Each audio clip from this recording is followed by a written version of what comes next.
Hello दोस्तों, स्वागत है आपका अपने YouTube channel hi fi study में। आज हम अनुपात यानी रेशियो के कुछ मिक्स क्वेश्चंस को सॉल्व करने वाले हैं। ये क्वेश्चन जो है कई बार एग्जाम में बन चुके हैं और आने वाले एग्जाम में भी बनेंगे। तो स्पेशली ये क्वेश्चंस एक कैटेगरी में आते हैं। उस कैटेगरी इस तरह के क्वेश्चंस को 2-3 क्वेश्चन आपके सामने हम करवाएंगे और 2-3 क्वेश्चंस में आप इतनी अच्छी तरह से क्वेश्चन को करना सीख जाइएगा कि आप दूसरा बार वीडियो देखने की आपको जरूरत नहीं पड़ेगी। पहला बार में ही आप सीख जाइएगा कि दूसरा बार आपको देखने की जरूरत नहीं पड़ेगी। तो इस क्वेश्चन को करने के बहुत सारे तरीके हैं, लेकिन इसमें हम ऐसा तरीका बताएंगे कि बिना एक्स माने हुए इस क्वेश्चन को आप रगड़ के रख दीजिएगा। तो देखिए कैसे रगड़ते हैं इस क्वेश्चन को हम, और वो तरीका क्या है, यूनिक तरीका देंगे। जो भी तरीका यहाँ सीखेगा आप यूनिक तरीका सीखेगा। इससे पहले कहीं भी आप इस तरीका को नहीं सीखे होंगे। देखिए कैसे इस तरीका को हम बताते हैं और क्वेश्चन को सॉल्व करते हैं। क्वेश्चन क्या कहा गया वो जरा देख लेते हैं। किसी विज्ञापन में यदि 50 कम लोगों ने आवेदन किया होता और 25 कम लोग चुने गए होते तो चुने गए और न चुने गए लोगों का अनुपात 9:4 होता। यदि चुने गए तथा न चुने गए लोगों का अनुपात 2:1 था तो कितने लोगों ने आवेदन किया था। क्वेश्चन को थोड़ा समझते हैं। क्या था, कोई विज्ञापन निकला। विज्ञापन मतलब भर्ती कहिए, वैकेंसी कहिए। तो वैकेंसी में क्या हुआ कि 50 कम लोग आवेदन किया होता। फॉर्म निकलते तो फॉर्म हम लोग भी डालते हैं कि नहीं डालते हैं, नौकरी हो जाए। तो 50 कम लोग उस वैकेंसी में आवेदन किए होते और 25 कम लोग चुने गए होते। 50 कम लोग आवेदन करते और 25 कम लोग उसमें चुने गए होते तो चुने गए और न चुने गए लोगों का अनुपात 9:4 होता। ये बात बोल दिया गया है। यदि चुने गए तथा न चुने गए लोगों का अनुपात 2:1 था।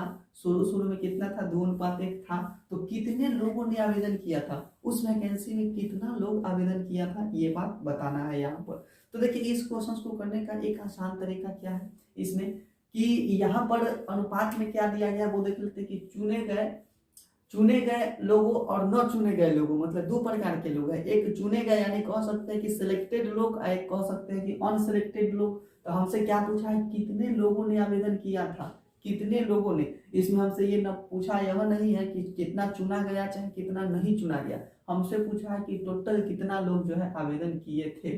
तो इसमें क्या करते हैं वो थोड़ा तरीका देखिए। जैसे एक तरफ लिख लेते हैं टोटल, एक तरफ लिख लेते हैं कि टोटल कितना लोग आवेदन किया 100, और एक तरफ लिख लेते हैं हम सिलेक्टेड लोग। क्या लिख लेते हैं, एक तरफ सिलेक्टेड लोग लिखते हैं, मतलब अब अनुपात में चलते हैं। तो अनुपात कहाँ से पकड़ना शुरू कीजिएगा वो देखिए। हमसे क्या पूछा है, तो कितने लोगों ने आवेदन किया, शुरू में कितना लोग आवेदन किया, ये बात हमसे पूछा गया है। तो देखिए इसमें अनुपात में आपको दिया गया है कि शुरू में कितना अनुपात था, 2:1 था। तो ये जो 2:1 है इसको आप क्या कहिएगा।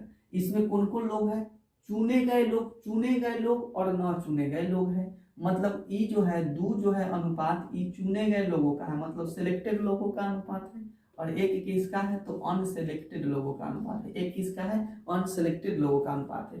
तो हम यह कहना चाहते हैं कि अगर 2 को सिलेक्ट हुआ और 1 को सिलेक्ट नहीं हुआ तो टोटल शामिल कितना हुआ। यानी कोई भर्ती में 10 गो आदमी चुन लिया गया, 5 गो आदमी रिजेक्ट कर दिया गया, तो टोटल शामिल कितना हुआ था भर्ती में, तब 15 लोग शामिल हुआ था। 10 और 5 15।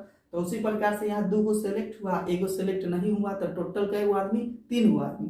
तो टोटल यहाँ 3 गो आदमी है। इधर टोटल कितना हो जाएगा, सिलेक्टेड इधर लिखना, इधर सिलेक्टेड, तो सिलेक्टेड कई गो हुआ, 2 गो। टोटल 3 गो में से सिलेक्ट 2 गो हो गया, 1 गो अनसिलेक्ट हो गया। तो अनसिलेक्ट से हमको मतलब नहीं है। चलिए अभी अनुपात में यहाँ हम लिख देते हैं क्योंकि अनुपात में दिया गया है। अब देखते हैं कि इसमें कहा कि 50 कम लोग आवेदन किए होते और 25 कम लोग चुने गए होते तो चुने गए और न चुने गए लोगों का अनुपात 9:4 होता। चुने गए लोग 9 हो जाते और न चुने गए लोग 4 हो जाते। तो यहाँ से टोटल कितने लोग हो जाते, टोटल 13 लोग हो जाते। और चुना कितने गए लोग, तो 4 लोग चुना गए, 9 लोग चुना गए। क्या चुना गए, 9 लोग चुना गए हैं, 4 लोग रिजेक्ट हो गए। इतना कर लेते हैं। अब इसके बाद क्या करते हैं, इसके बाद क्या करते हैं कि 50 कम लोग आवेदन किया होता और 25 कम लोग चुने गए होते। तब 50 कम लोग आवेदन किया होता तो 50 यहाँ लिख देंगे। और चुने कितने कम लोग गए होते, 25 लोग चुने कम गए होते तो 25 यहाँ लिख देंगे। इसके बाद हम क्रॉस प्रोडक्ट लगाते हैं। यहाँ से ऐसे इसको कर देंगे और यहाँ से इसको ऐसे कर देंगे। एक क्रॉस प्रोडक्ट लगाने का तरीका है, आप नहीं जानते प्लेलिस्ट में जाकर के देखिए, स्पेशल इसके बारे में वीडियो बना दिए है।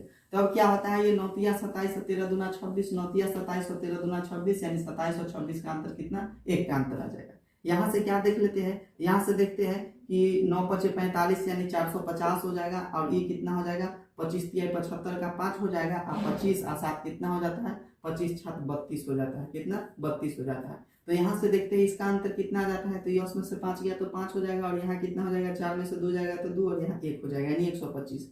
यहाँ इसका कितना आ गया अंतर 125 आ गया अंतर। तो यहाँ जो ये अंतर होता है इसके बराबर होता है, यानी कह सकते हैं अनुपात 1 बराबर कितना हो गया 125।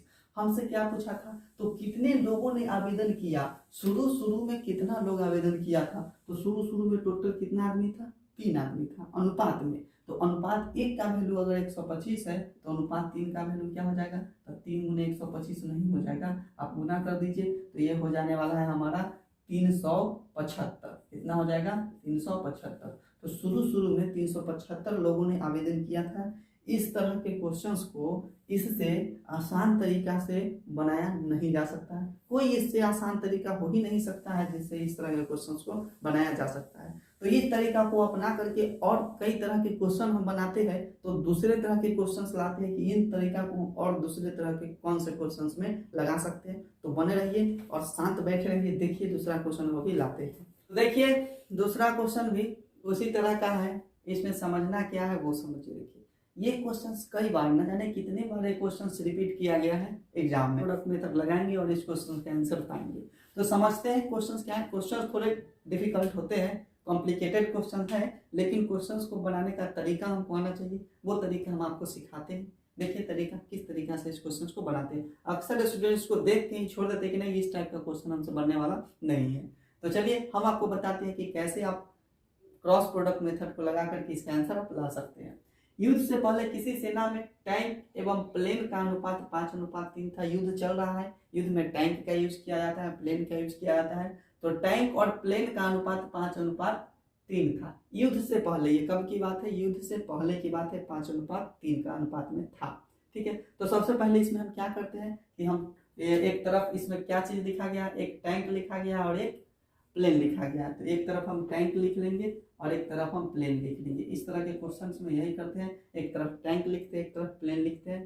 तो ई जो है 5:3 कब की बात है, ये दिया गया है टैंक 5 गो है और प्लेन 3 गो है। ये युद्ध से पहले की बात है। ये कब की बात है, युद्ध से पहले की बात है। युद्ध से पहले यहाँ पर आप लिख दीजिएगा, नहीं तो थोड़ा दिक्कत हो जाएगा आगे फिर। तो युद्ध से पहले 5:3 में था। युद्ध के दौरान 1000 टैंक और 800 प्लेन नष्ट हो गए हैं। तो ये जो संख्या होता है इस संख्या को हम सबसे नीचे लिखते हैं, 1000 टैंक और 800 प्लेन नष्ट हो गए हैं। तो टैंक एवं प्लेन का अनुपात 2:1 हो गया। अब कितना हो गया टैंक और प्लेन का अनुपात, तो 2:1 हो गया है। बात समझिए, चलिए 2:1 हो गया है। कब, युद्ध के बाद। युद्ध के बाद यानी नष्ट हो गया है तब, युद्ध के बाद यहाँ लिख लेंगे। चलिए इतना लिख लेते हैं। अब जो संख्या दिया जाता है उस संख्या को हम इसके नीचे लिख लेते हैं। तो टैंक कितना नष्ट हो गया, 1000 टैंक नष्ट हो गया है तो 1000 लिख लेंगे। 800 प्लेन नष्ट हो गया है तो 800 प्लेन लिख लेंगे। अब क्या करते हैं, क्रॉस प्रोडक्ट लगा देते हैं। तो क्रॉस प्रोडक्ट ऐसे लगा देते हैं। इसमें एक बात देखिए, बहुत बड़ा संख्या आ गया है, तो 2 गो जीरो से इधर के 2 गो जीरो को आप मैनेज कर सकते हैं। चलिए 2 गो जीरो से 2 गो जीरो हम मैनेज कर दिए। अब क्या लगा देते हैं क्रॉस प्रोडक्ट। तो ये कितना हो जाएगा, 3 दूना 6 और 5 एकैया 5, तो 6 और 5 का अंतर कितना आ जाएगा, 1 का अंतर आ जाएगा। इधर देख लेते हैं तो 10 एकैया 10, 8 दूना 16, 10 एकैया 10, 8 दूना 16, 16 10 का अंतर कितना आ जाता है, 6 आ जाता है। हम कह देंगे कि अनुपात 1 का वैल्यू 6 आ गया। अनुपात 1 का वैल्यू 6 आ गया है और 2 गो जीरो मैनेज किए हैं तो 2 गो जीरो इस पर क्या कर देंगे, लगा देंगे। 2 गो जीरो मैनेज किए, 2 गो जीरो लगा देंगे।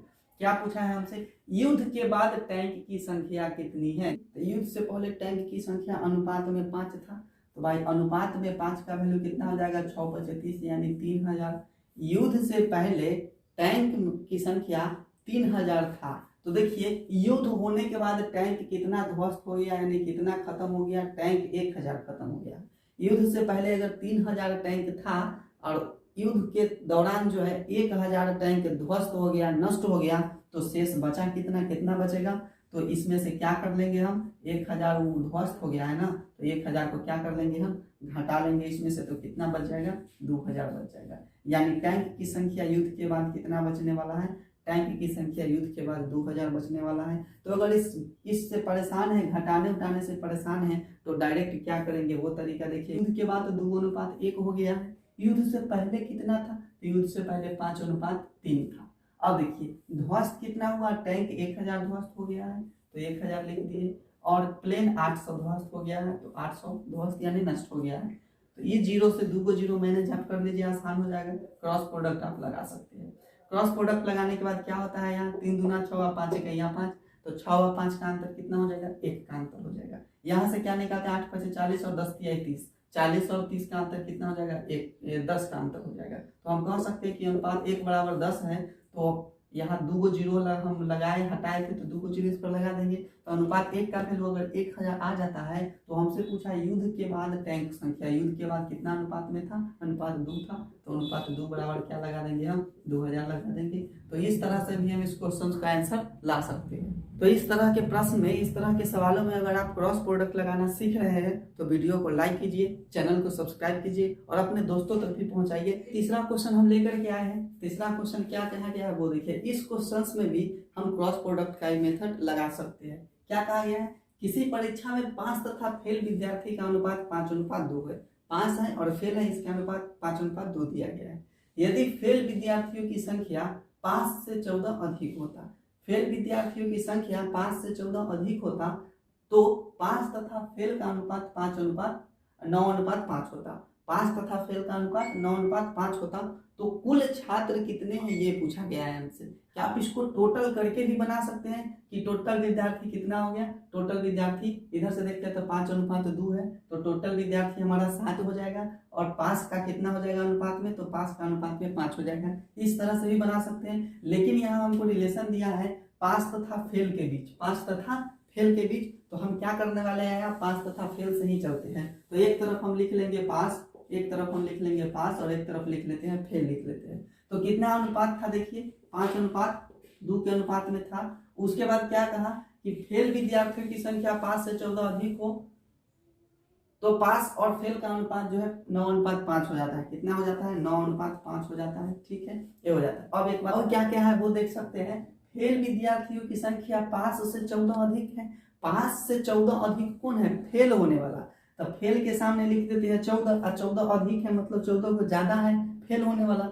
तब 5 14 को कम हुआ होगा ना। फेल अगर 14 को ज्यादा हुआ है तब 5 14 को कम हुआ होगा। तो 14 को कम हम कर दिए इसको। यहाँ पर बात समझ गए? तो बिल्कुल आप बात समझ रहे होंगे। अब यहाँ लगाते हैं हम क्रॉस प्रोडक्ट। क्या लगा देते हैं? क्रॉस प्रोडक्ट लगा देते हैं।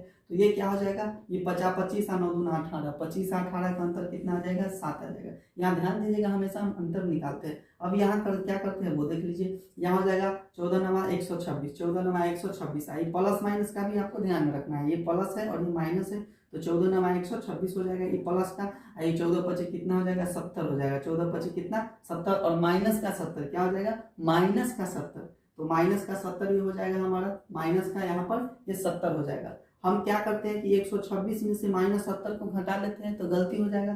क्योंकि इसमें आप देख रहे हैं क्रॉस प्रोडक्ट में हम ये दोनों का क्या करते हैं? क्रॉस निकाल करके अंतर न करते हैं, क्रॉस निकाल करके अंतर करते हैं। तो यहाँ देख लिए 14 9 126 आ गया, 14 25 70 आ गया, लेकिन ये माइनस में लगा हुआ है। तो 14 25 70 खुद माइनस में है। अंतर कहने का मतलब कि उसमें से माइनस कर रहे हैं, तो माइनस माइनस क्या हो जाएगा? प्लस हो जाएगा। इस हिसाब से यहाँ क्या आ जाएगा आपका? 156, 196 आ जाएगा। कितना आ जाएगा? 196 आ जाएगा। तो 7 का वैल्यू हमारा यहाँ से अंतर हम कितना ले लिए? अंतर ले लिए 196 का आ गया।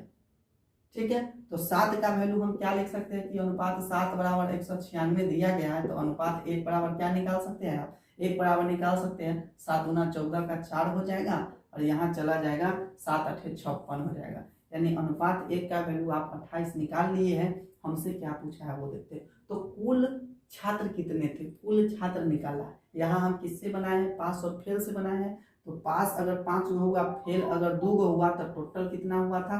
5 और 2 7 हुआ था। तो 7 की वैल्यू निकालना है, तो 7 का वैल्यू तो हम निकाल ही चुके हैं। अनुपात 7 का वैल्यू 196 आ गया। यानी कि इस परीक्षा में टोटल 196 विद्यार्थी शामिल हुए थे।